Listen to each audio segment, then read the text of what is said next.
Dili na ko mahimo nga makalimtan sa kadagan nga kalipay tang naagian. Di na unta kinahanglang mulayo ka kung nga sa kapagamping pod bayahan. Dili na ko mahimo nga makalimtan sa kadagan nga kalipay tang naagian. Di na unta kinahanglang mulayo ka kung nga sa kapagamping pod bayahan. Sa kanta na lang na ko ipagawas ang kamingaw nga dugay ko na nga gitanugan. Wa na ko'y mahimo kay layo naman ka sa imong mga sulat ko magtagad ha. Di man ikaw ra judog di kalimtan. Ikaw ra'y bugtong ray nang gapuyo sa akong dughan.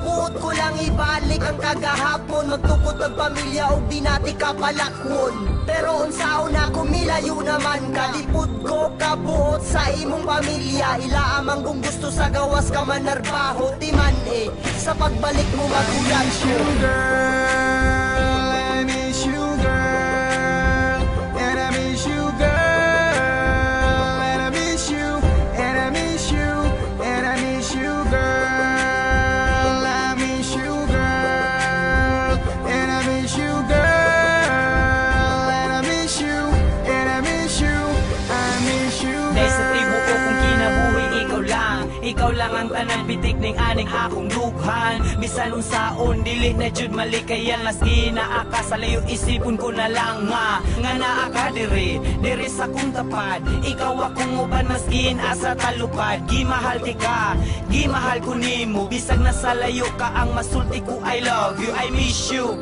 Kana tinud-anay, dili na binuang og dili ika mahayang gibati ko kanimo diha sa imua 100% dili ika baylo og kwarta. Daghang pangutana nga asa na kuno kaysa imong paglakaw day ako makabalo. Nganong nibiya ka sa akong kiliran ug nganong nilakaw ka ako gibiyaan. Atong gahapon nga dili na malimtan. Salong wala ka ikaw akong mahinumduman. Ang mga kaagi pahiyom mo katawa. Kung parang litingon katulay handuman. Dili na ko mahimo nga makalimtan sa kadagan nga kalipay tang naagian. Di na unta kinahanglang mulayo ka kung nga sa kapagamping pod bayahan. Dili na ko mahimo nga makalimtan sa kadagan nga kalipay tang naagian. Di na unta kinahanglang mulayo ka kung nga sa kapagamping pod bayahan.